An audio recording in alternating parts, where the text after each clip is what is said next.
Hello students, Indian Economy for MCOM first year, the Baker College of Commerce. In the previous video,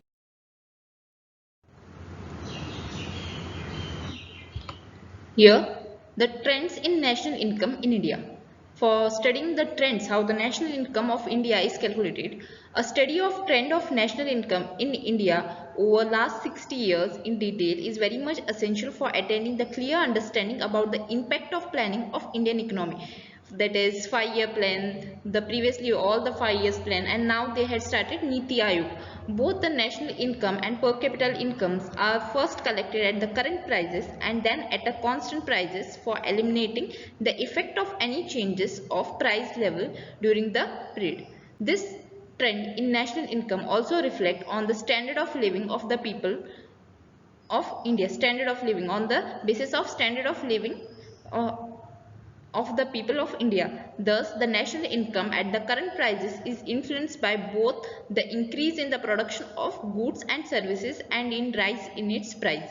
In order to make a national income figure comparably, these figures are deflated at the constant prices, just eliminating the effect of any changing in the price level of the country. So we will study, see the next, in the next slide we will study that how the trends in the coming all the years, how the changes are being done. So here it is the in order to make the national income figure comparably, see these figures are deflated at the constant prices, just eliminating the effect of any changes in the price level of the country. So in the coming slide we will see.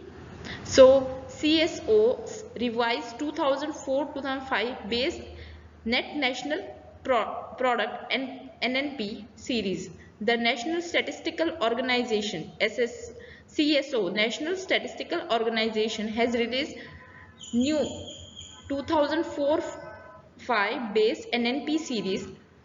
We will look about the trends in the national income figures and per capita income figures of India both at the current and constant price obtained through CSO's new series with 2004-2005 as a base year. So from 1950s, so from this is the base, as a base 2004-2005 price, and we will consider these as a base and this as the current price. So this as a base 2,55,405 crores. Then per capita this was 7,114. So at the current price it is just 264 and 9,464. So these from 1950 to 1951, then 1970 to 71. So these are the figures. So from it was from 2,55,405, then last in the 2013-14 year it has reached to 49,20,183, and here the per capita 39,904, and for the current price we will consider the per capita income as 74,383. So sometime it is increasing, continuous increase in the per capita income. It has been continuous increase. In a certain stage it had been increased, whether if you compare with the current price or with the base at 2004 or 2005. So here also continuous increase. Then next, CF. The given figures reveals the estimate of new 2004-2005 base net NNP, net national product series at the of the last 64 years since 1951, both at 2004-2005 prices at the current price and at the current prices. It is observed that NNP of India at 2004-2005 prices increased from 2,55,405 crores in 1950-51 to 26,29,198 crores in 2004-2005, and then to rupees 449,20,183 crores in 2013-14, registering the growth rate of 1926%. 19.26% during last 64 years. Again, the national income (NNPs) of India had the current price increased from rupees 9,464 crores in 1950-51 to rupees 26,29,198 crores in 2004-2005, and then to 91 lakh 71,045 crores in 2013 to 14. I had told you previously, registering the growth of nearly 969 times. So yes, see, 969 times. 969 times. So during last 64 years, again the per capita income figure at the constant 2004-2005 prices increased from 7,114 in 1950-51 to rupees 24,143 in 2004-2005, and then to rupees 39,904 in 2013-2014. So registering the growth rate of percentage, growth percentage is at 560% during last 64 years. Moreover, the per capita income at the current prices also increased from 264 in 1950-51 to rupees 24,143 in 2004-2005, and then in 2013-14 it has increased to 74,380, registering the growth of 281 times during last 64 years. So next it is green accounting. Next topic after the trends of national income, we will start green accounting. What is the meaning of green accounting? So here, meaning and need of green accounting. A new system of sustainable accounting known as green accounting has merged. It permits the computation of income for a nation by taking into account the economic damages and depletion in national resource based of an economy. So here the main point here, it is computation of income for a nation by taking into the account the economic damage and depletion in natural resource base of an economy. It is a measure of sustainable income level that can be secured without decreasing the stock of natural resource. This requires the adjustment of a system of national account system of national account, SNA. It is important for mostly for your net exam and all.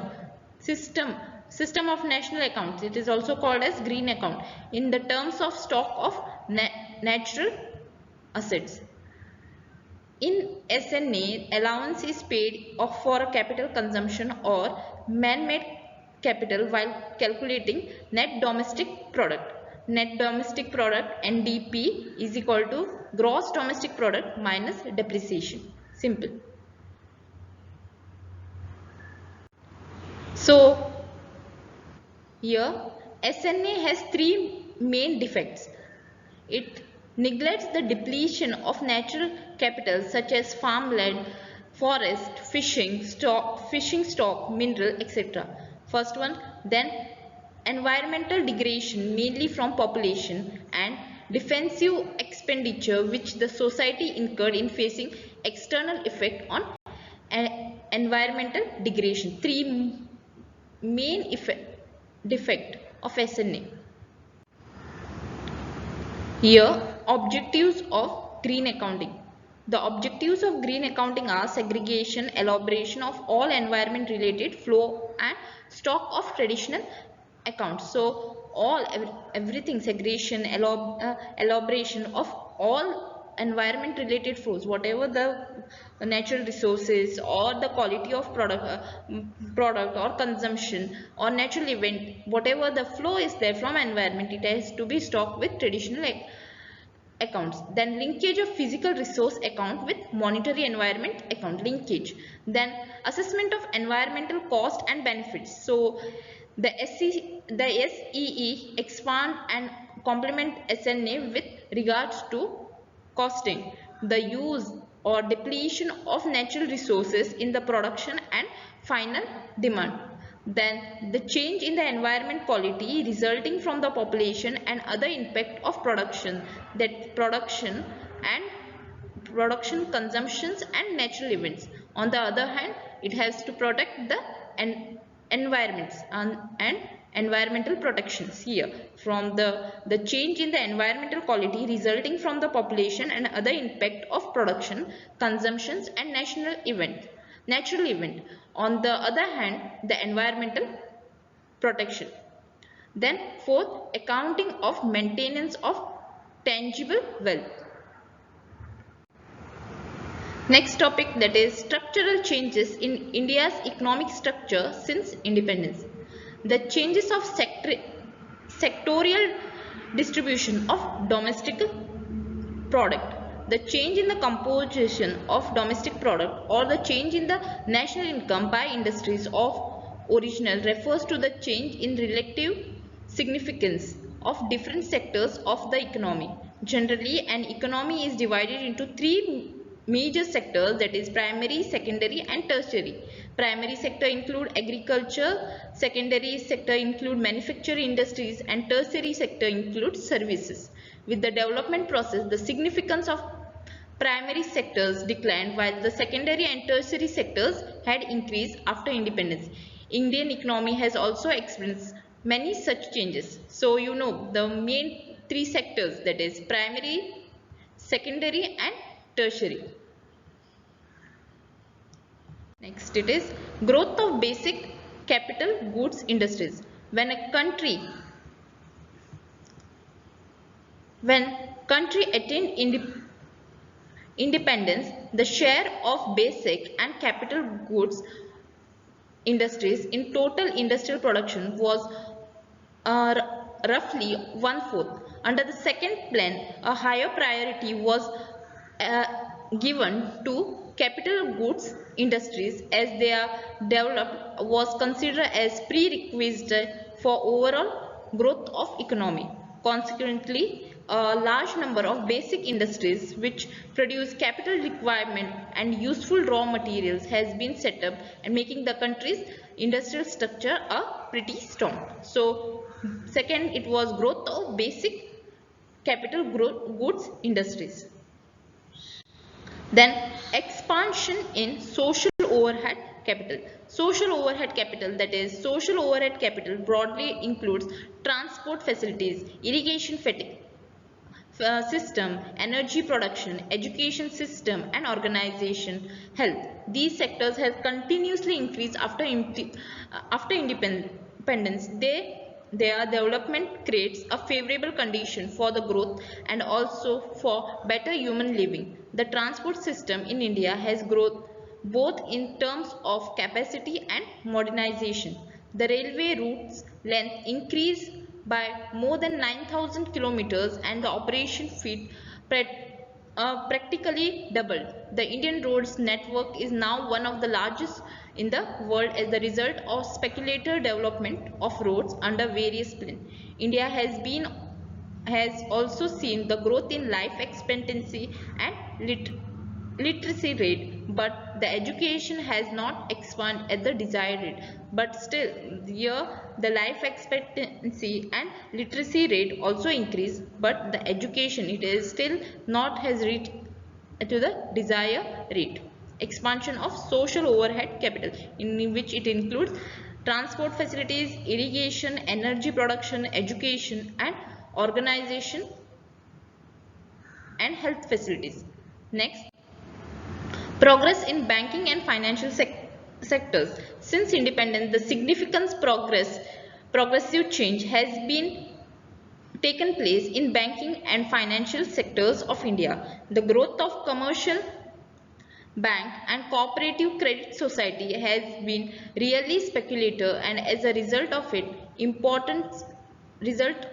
the importance of indigenous bankers and money lenders had declined. Since nationalization, these banks had radically changed their credit policies.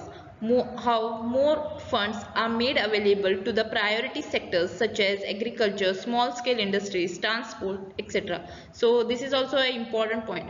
Progress in banking and financial sector. Then Indian economy has progressed structurally when we consider the growth of national growth industries, expansion of infrastructures, performance of public sectors, etc. Then next it is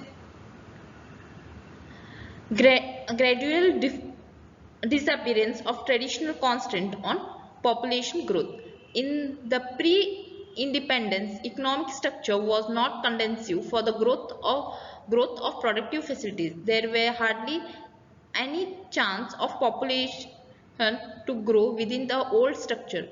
Moreover, however, the only consequence of population growth in such a static environment would limit to the means of substances. Population explosions under the unchanged production conditions would lead to the two adverse consequences.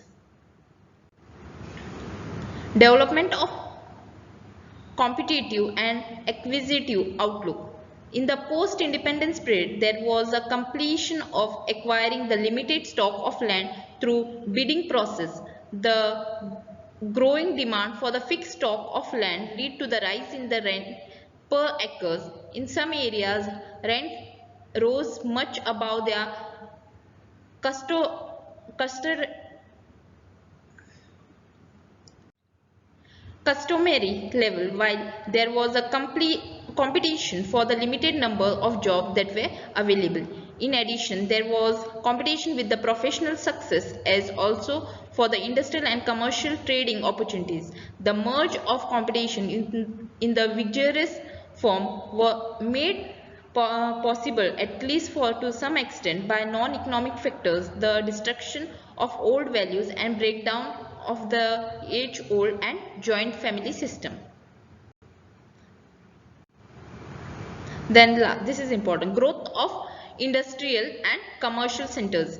The opening of trading opportunities gave rise to the new urban centers equipped with the facilities for handling large volumes of trade.